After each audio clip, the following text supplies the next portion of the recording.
everyone. We are not two today, but three. And as you might be able to tell by the way that we've come on to the live stream, we started early.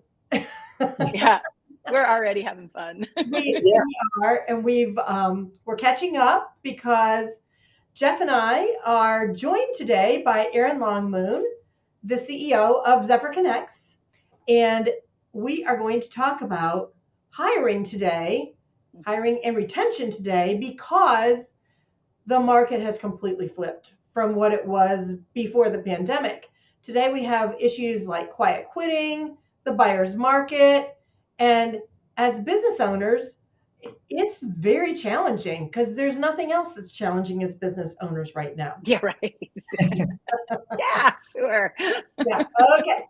So we brought Erin back because she is our HR guru. And Jeff and I are very grateful that she's here, and we have lots of questions to ask. Yes. Oh, And yeah, yes, we do. But this started with a situation that a friend of mine shared with me. We went to lunch and she was talking about the fact that they needed to hire. Her business was open all through COVID. They were an essential business, and so they were open all through COVID. Not only open, but physically in person and growing because her business is one in the hiring process. And she said that recently, when there have been people coming and interviewing for roles because they're growing, they have not come in for an interview and a conversation and finding out what their role is so much as making demands about what they expect or what they need or what they want out of this role. And that's when Jeff and I started talking about it and said, it's time to bring Erin back because we need the expert on this, because Jeff and I can talk about hiring, but we're not the expert that Erin is. The Erin. Welcome. Yes. Woo-hoo. Thank you so much. Pardon? I said, welcome to Inflection Point Moments.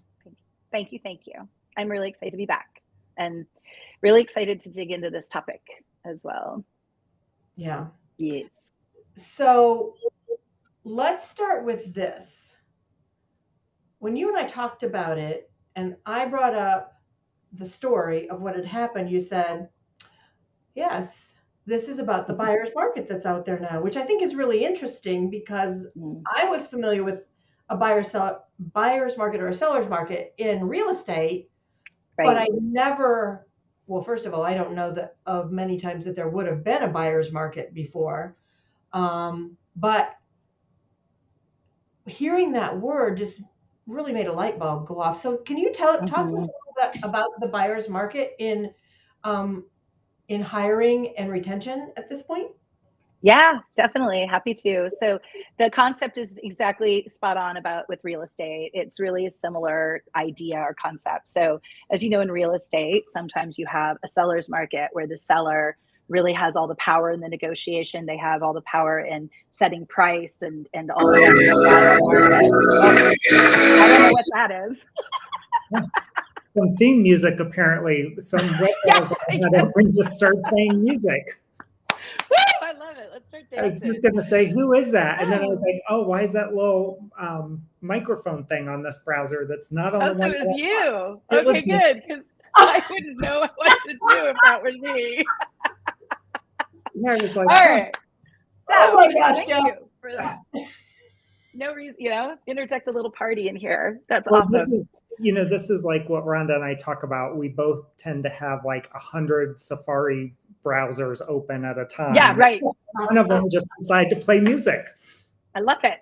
Sorry for messing up your train of thought. That's okay. I can get right back. I can get back there. So, as you know, though, the real estate market ebbs and flows, and the work market is the same.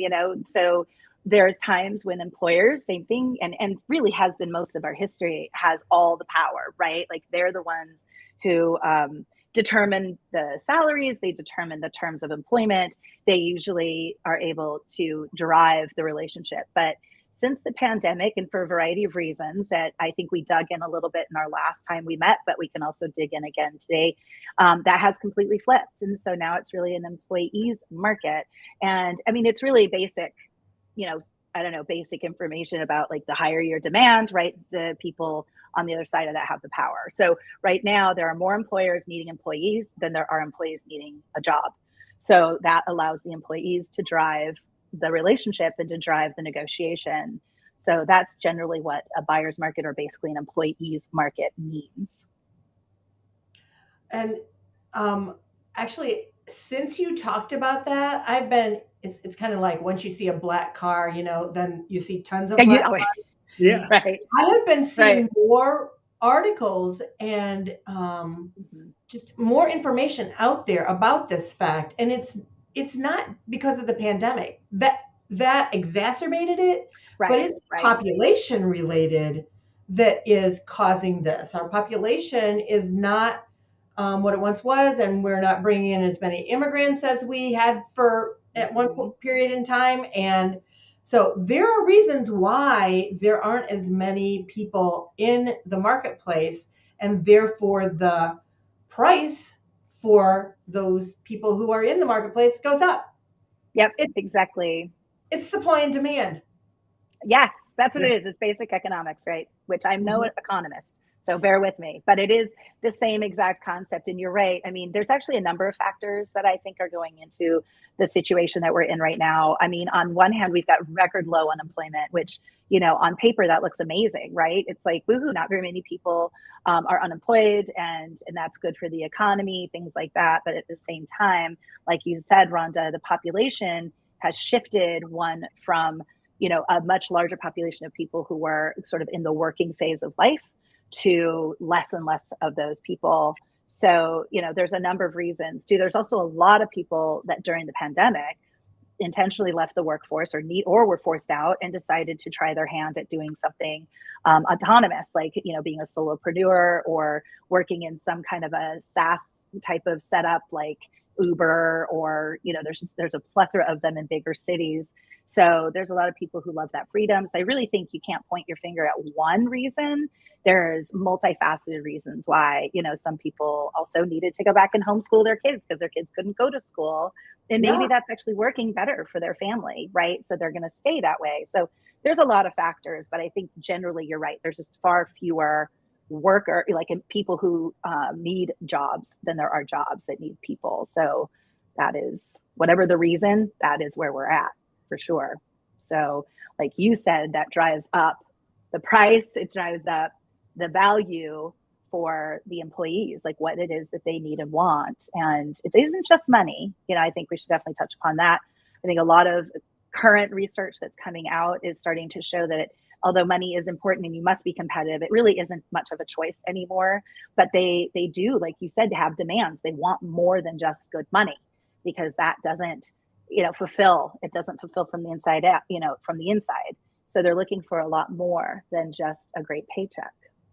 So what are some of the things they're looking for, Erin? Since you opened Yeah. that door, let's just Since go I right. opened that door, what are they looking for? So again, it's individual, but generally speaking, they are looking for, we've talked about this last time, work-life balance. So I think, demanding that our employees work more than a 40-hour work week is kind of, hopefully, in my opinion, honestly, going by the way of the dodo bird. And I know some industries are just not built around that, like tax season for CPAs, right? Like it is just a crunch time. And I think that, you've got some industries that are just like that, right? And we've got to figure out maybe some solutions there. But across, just generally speaking, work-life balance is becoming more important. And I think that became really evident with the pandemic and people understanding that they could juggle a job and have more time with their family and, have what would be more of a feeling of a complete life than just, ticking that away at the clock at their job.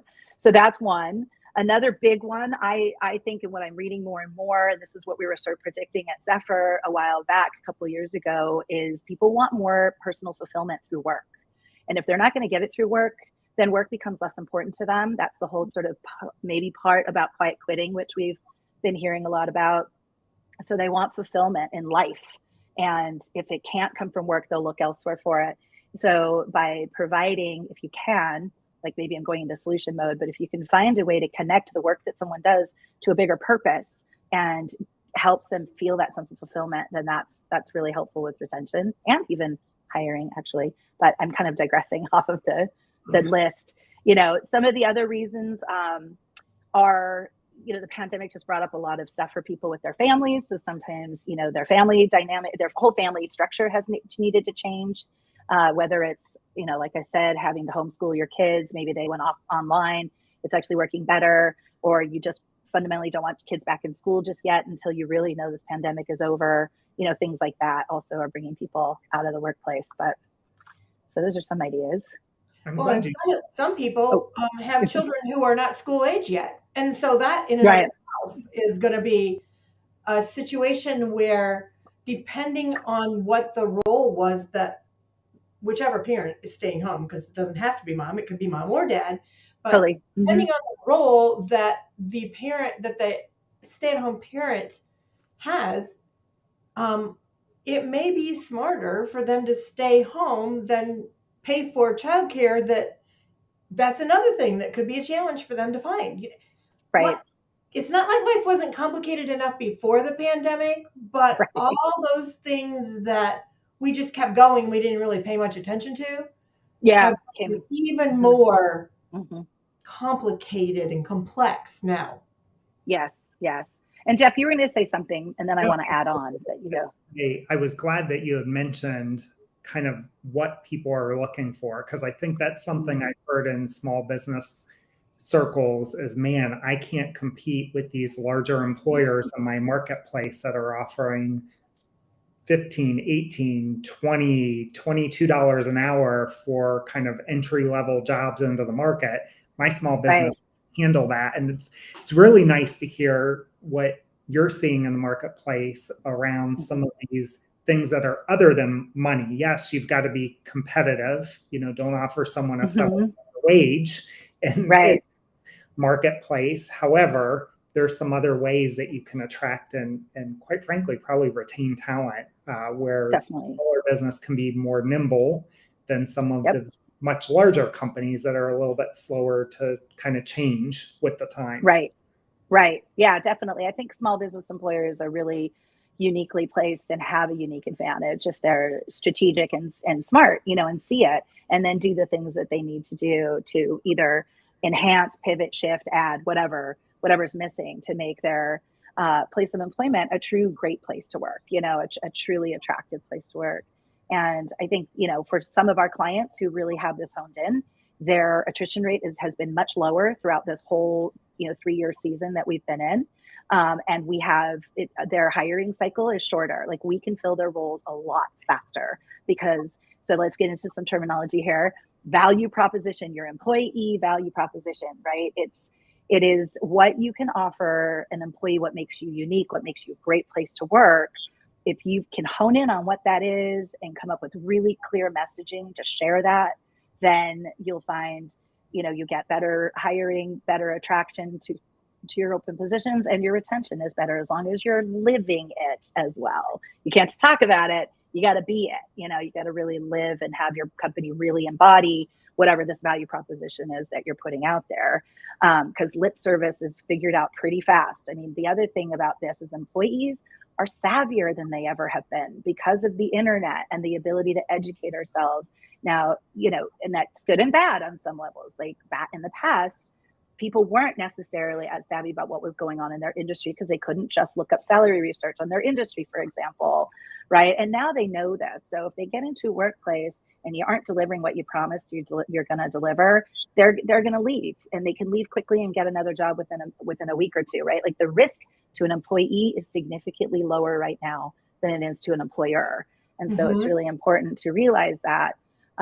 One other piece, though, going back to your question, Rhonda, that I want to make sure I touch upon is culture as well. So there's some new research that's been coming out. MIT Sloan put out something. I can't cite them all. If you Google it, really, it will come up a lot of different research. And I'm loving that there's finally research, right? Like, it's been sort of, theory up until the last, we're starting to see a lot of research coming out in the last 6 months to really corroborate what we've been believing, what we've been seeing. But culture fit and having a great culture is becoming one of the number one things that employees are actually looking for. Like, if I'm going to spend 40 hours of my life every week, I want it to be somewhere that I not only feel fulfilled and I feel like I'm doing good work, but that I enjoy going to. And employee happiness at this point is becoming one of the number one ways to retain your people, is providing a workplace where people can be happy. Now, I want to preface, happiness ebbs and flows. Not everybody's gonna be happy 100% of the time. You just can't. That's not what we're striving for. But generally speaking, it's a positive place to work. People like each other. They like the work they're doing. The leadership is kind and respectful. And, people are like, I actually want to go to work on Monday morning. That's what I need, And so, yes, you'll have bad days and whatever, but generally speaking, people can say, I enjoy my job. I enjoy the people I work with. I enjoy our clients or what we're doing. That's what you got to strive for if you want to keep people. Yeah, what I hear in that, and correct me if I'm wrong here, but I'm hearing a sense of well-being in the workplace. Yes. Okay. Psychological safety. Yes. Yes. Psychological safety in the workplace. Yeah, it's a big deal. Mm-hmm. Yeah. So let's go back, if you don't mind, to my friend's story of the people coming into the interview and essentially making demands, which is, I mean, as you've said, in this buyer's market, they can say, hey, you know what, I can't work on Thursdays and Fridays, and I need to be able to be done by 4 because I got to get my kid off the bus. I have another story about that, but we're not going to go into that right now. But okay. the how as a person who's doing the hiring as a small business owner,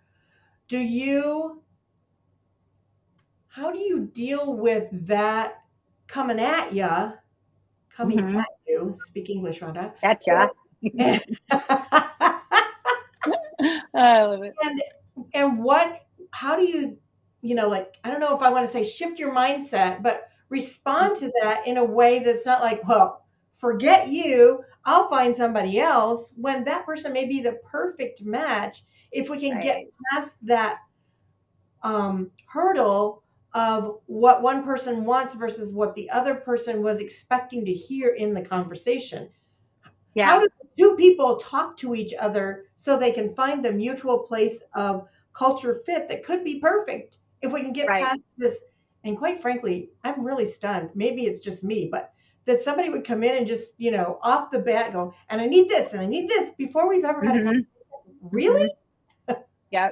It's interesting because I'm hearing this from a lot of clients as well, not just in the interview, but even, like new hires. Like, somebody just came into one of our clients' space about 8 months ago, I believe it is. And then she comes in one day with this literally typed out list of demands that she wanted, from everything from a change in schedule to higher money, to different benefits, like blah, blah, blah, right? Like, just this huge laundry list of stuff.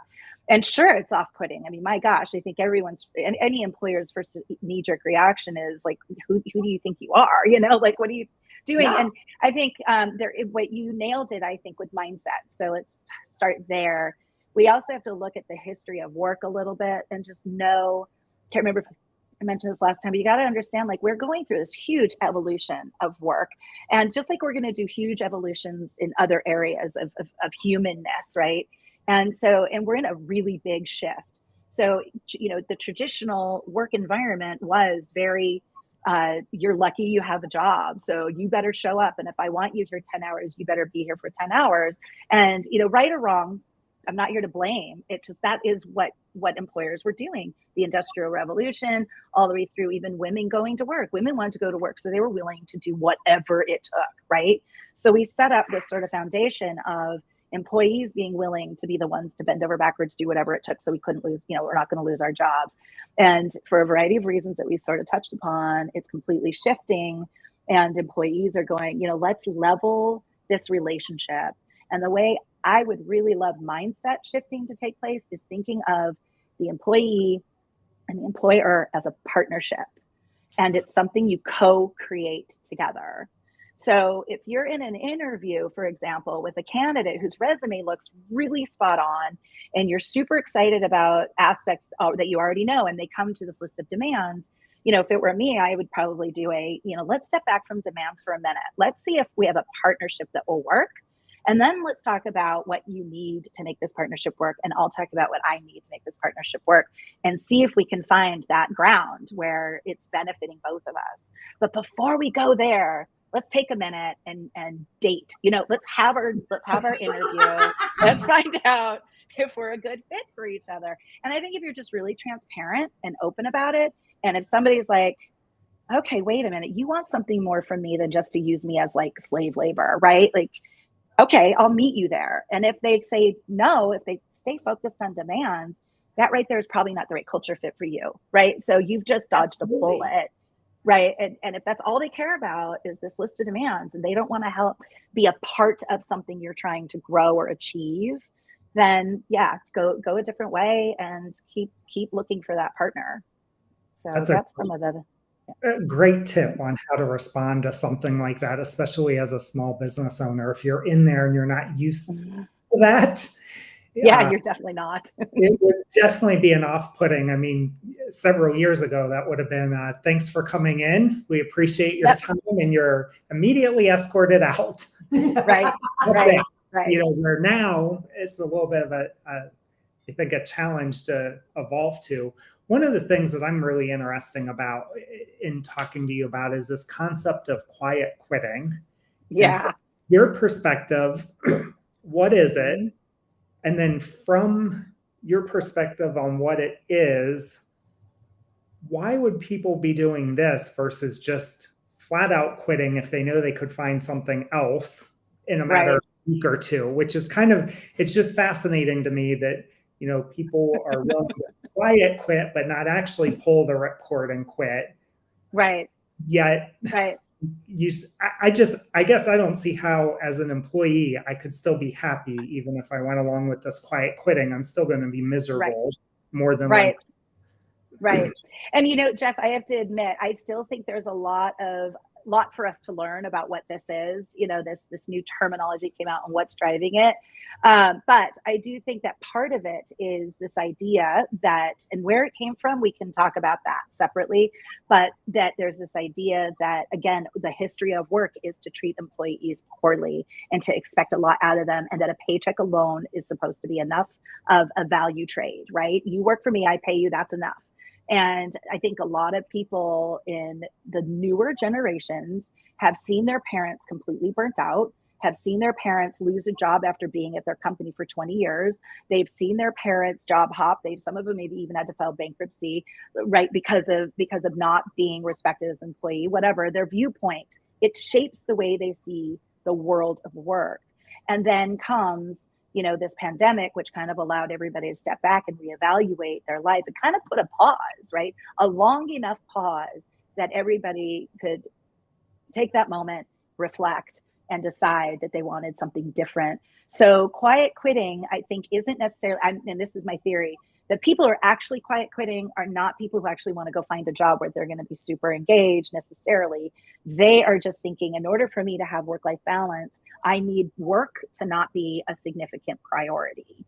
So I am not going to go above and beyond. I'm not going to try to climb the ladder, because if I climb the ladder, they're going to expect 80 hours of me or 60 hours out of me, right? If I go there, my whole quality of life is going to suffer. So why bother? And if all they want from me is this sort of like little list of things that I do on my job description, great, that's what I'll give them, and that's all I'm going to give them, and I think that, and I think there's probably more to this story that we'll learn in the next, again, same thing like the pandemic, like 12 months from now, as to what's truly driving it. But what I'm reading, what I'm taught, when we talk to candidates, when we talk to our clients, I feel like there's something in there that has to do with this space of, if I devote so much of my time in my life to work, it doesn't actually pay off in the end. It doesn't give me the return, like the ROI isn't there. So why bother, So I don't know. I'm open to, I know, Rhonda, you read a ton about this stuff too. So I'd be curious if you're hearing something different than that, and you as well.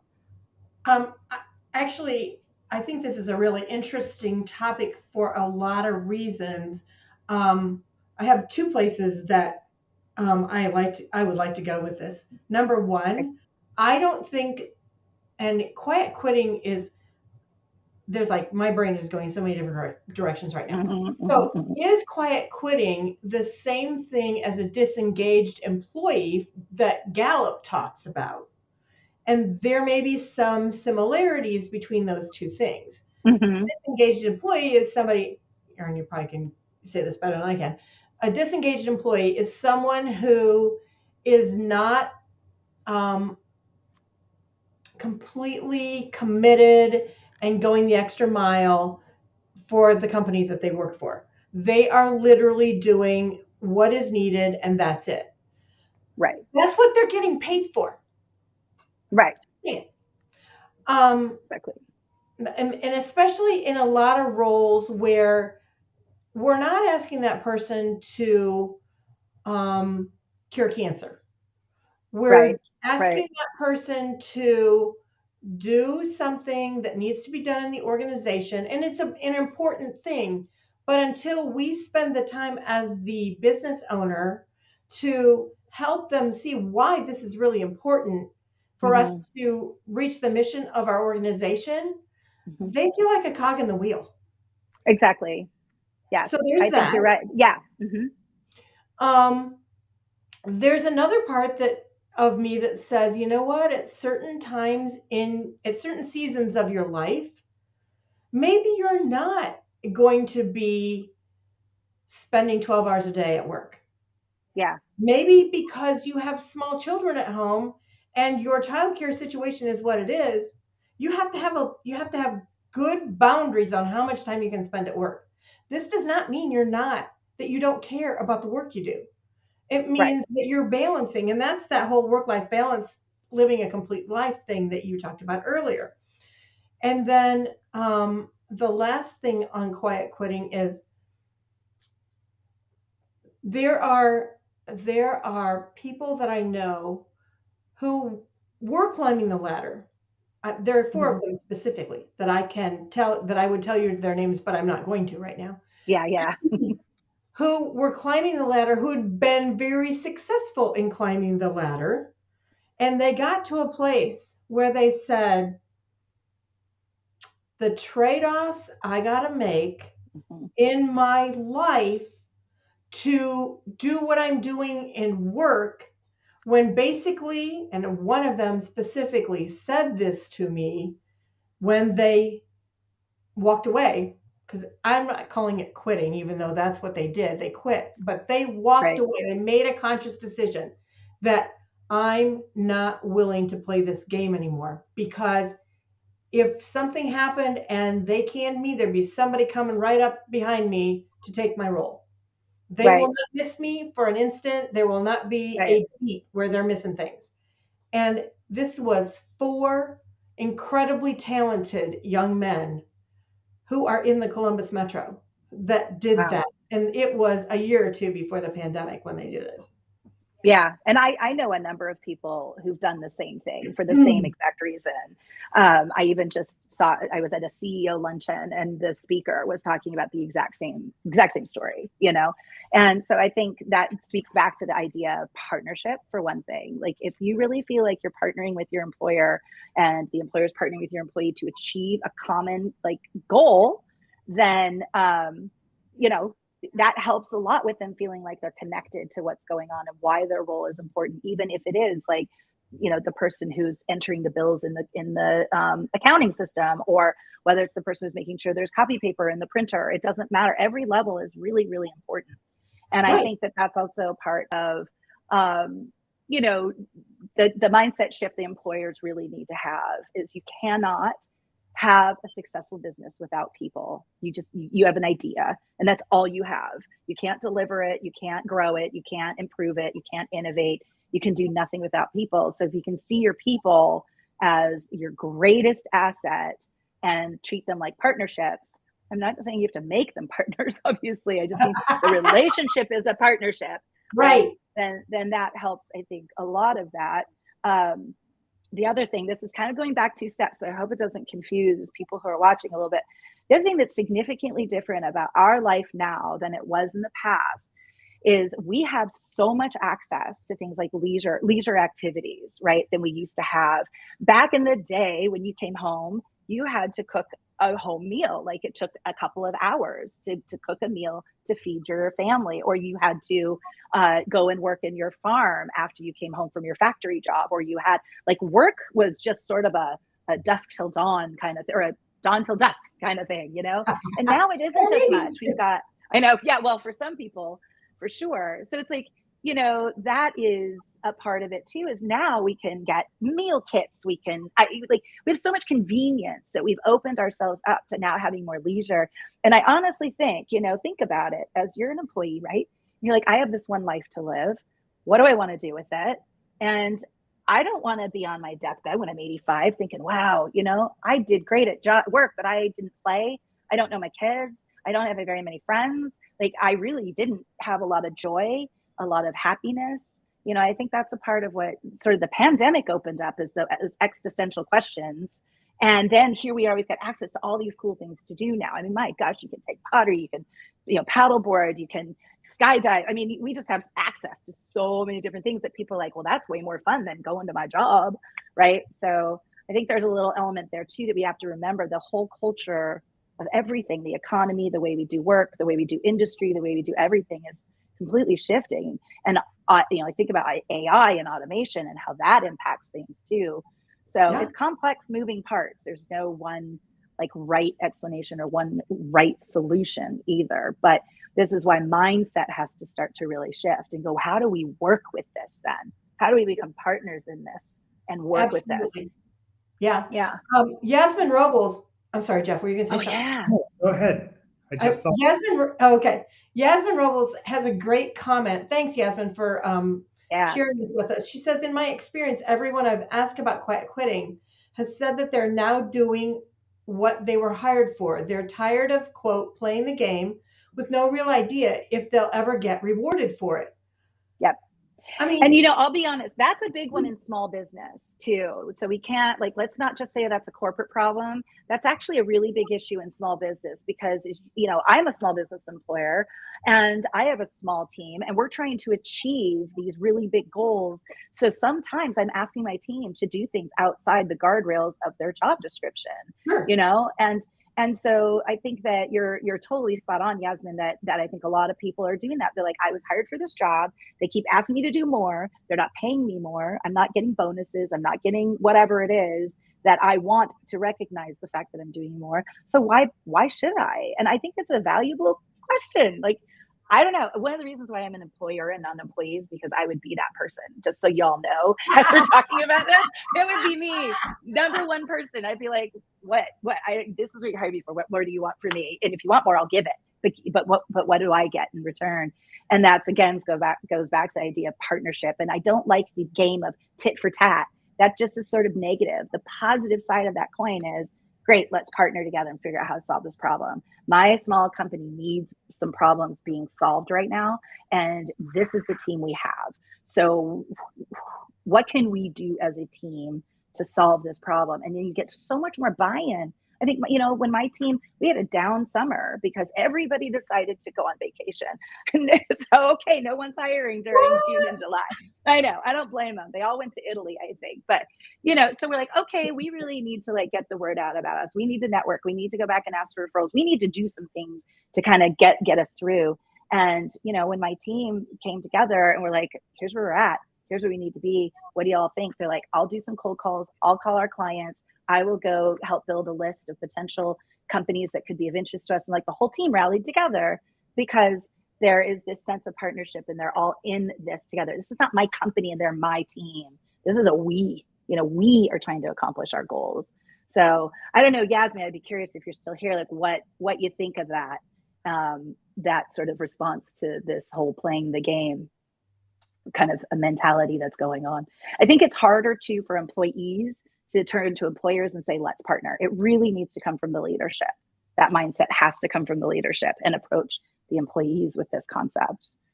So how have you helped your clients that you work with? How do you help them build that mindset? To me, that's coaching. That's great. Yeah, that is more coaching than what we do. But we do it just in the way we talk about the market right now. We do, because we do get a lot of, especially our newer clients, the clients that have worked with us for years.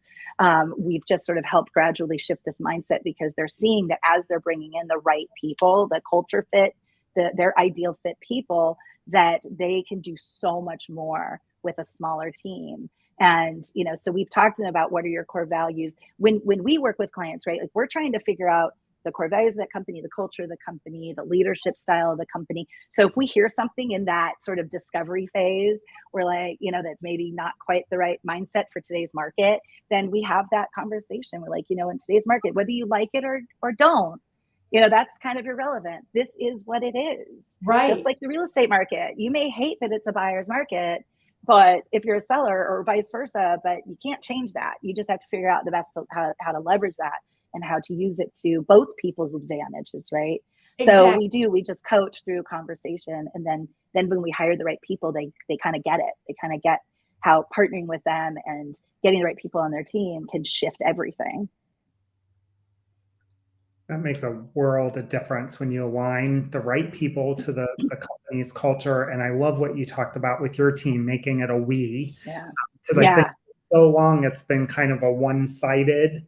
I've even talked to some business owners that, well, I need my team to do X because I need X in income for myself. And it's like, well, wait a minute. If wait a minute. The team wasn't in place, you would have little to no of the income that you have. So why don't we flip that switch a little bit and talk about how do you reward the team or get the team on board with where you might be going? If goals are below plan, how can the team rally together? And then what are you going to do as the business owner to reward people for helping you grow this business? That's outside of their, what you hired them to do. Right. I think we'll see, this will be, again, let's talk in 12 months, 18 months again, and look back. But I personally, this is again an IMO, in my opinion, I think that the small business employers who really embrace this concept of partnership and co-creating, like co-creating goes along with partnership, right? Is not just saying, okay, here's my vision, you help me create it. It's, okay, I kind of have this idea, and I think this is the way, we should serve, or we should, do what we're doing. But I'd love to hear your ideas. I'd love to co-create how we're going to do this together. And you have to be a good coach and a good mentor when you're an employer if you're going to go that route, because you probably do have more experience in aspects of running a business, making strategic decisions, pivoting, innovating than maybe your employees. And I say maybe, that's not always the case, but let's just say for the sake of this. So then you have to coach and mentor and teach, up level them to your level of expertise and knowledge and experience if you can, and then you really can start co-creating in a really big way. But I would be curious in 12, 18 months, the ones that kind of embrace that new idea, how much farther that they're going to go. And there will be hiccups and roadblocks and things. Nothing new is ever an easy road. We're going to hit roadblocks and road bumps, but generally speaking, I would be surprised. I think those smaller businesses will achieve so much more. The employers will have so much more freedom. They'll be able to trust their employees and their team to run their businesses for them, and to always, because they've got the buy-in and they co-created the vision, they know that they're doing the right things to get them there, while they, do maybe go have their first vacation ever with their families, or something like that. And I think that also speaks to the other side of that, is I think a lot of employees do not understand how hard it is to be an entrepreneur. And I've done both. And I'm here to say being an entrepreneur is the most challenging thing I've ever done. It is emotional. It is hard. It just pulls you in different directions. It taps all of your expertise. It's hard. And, I don't hide that from my team. I share that with my team. And I think that helps them understand that I'm not this person just, bringing in the paycheck for all their hard work, right? And I have the easy life. That's not the case at all. And by sharing that and being a more transparent, I think also helps them understand that they're a part of the we, and I'm as much a part of the we, That we all did within that organization, we all have different roles and different responsibilities, but we're all part of the we together. Right. And that whole idea about having a fully formed idea, concept, vision, and then bringing it to the team and saying, hey, execute this. If you bring them in the process of developing the idea, they just might be able to bring something to that table that can make all the difference in the world, because they can see something from their perspective that you can't see from where you sit. Yep. Yep. And it will be so much better and so much more successful if you allow them into that process, not to mention the fact that they're bought in on it. Yes. Which is huge, right? Like data does show that. I don't cite a lot of data, but data does show that when you've got buy-in. I mean, this is even with parenting, right? If you've got kids and your kids buy into the rules of the house or whatever it is, they're far more apt to follow through with those rules because they feel a sense of ownership. Like, this is something I helped create, and this is just human nature. You know, this is how we as humans get that fulfillment, which fulfillment is super important right now, you know, and it should be, right? I mean, that's a big part of sort of the self-actualization of being a human, is feeling like you are fulfilled with what you're doing. And if you do feel fulfilled rather than just checking boxes on a job description, you're going to have a lot less quiet quitting, you know, and people just kind of disengagement. Yep, absolutely. Yeah. Well, we are thrilled that you've been with us today, Erin. We just kept going and going and going and going. I know we did. Thanks so much. All day together on this. We could probably spend all day together on this, on a multitude of topics. There's no doubt about that. And Jeff is really jealous because Erin is sitting in my living room doing the live stream today. So yeah, we're going to have lunch together afterwards. And poor Jeff is in his office at his house having his lunch. I feel left out from the party. So the next time you're in town, Erin, we got to make sure Linda gets invites to both of us. I'm just giving her a hard time now. Yeah, she knows me well enough that I can do this, and it won't be like you jerk. It's all good. It's all good. I can take it because we know that it will go back the other way at some point in the game. Oh yeah, so. Always. Yeah. No worries whatsoever. But we are really thrilled to have Erin with us. Erin is going to be one of our curated experts in the Inflection Point Hub. So for those who are small business owners that are looking for a community where they can find the support and come together with others that are struggling with the same kind of things, because as Erin was talking, you know, you are not the only small business owner who's struggling with the hiring process, retention. Everybody is right now. Yeah. Having those who can speak into it, Erin being a great example of that, is part of what makes the Inflection Point Hub the value that it is. And thanks so much for being with us. Poor Jeff did not get a whole lot of time to talk today. I'm sure we'll make up for that the next. I'm a talker, you guys. Sorry, I do. When all three of us are together, or just Rhonda and I, because all three of us are talkers, we could go on forever. And so much great insight today that you provided, and super excited to have you part of the Inflection Point Hub as well. Yeah, I am so honored. Thank you. I am really excited to be a part of it. I can't wait to get involved in your community. So this is it for today. Yep. Next week, we're bringing on Maritza, talking about law for small business. So, and that will be another great time. Jeff will probably get a whole lot more talking in, because that's more his area of expertise than me. So, and if you have questions about the law, please post them in the Inflection Point Hub company page on LinkedIn, because we'll bring them up then with Maritza, and that'll be great. Okay. See you next time, folks. Wow. Free legal advice. Nice. That's awesome.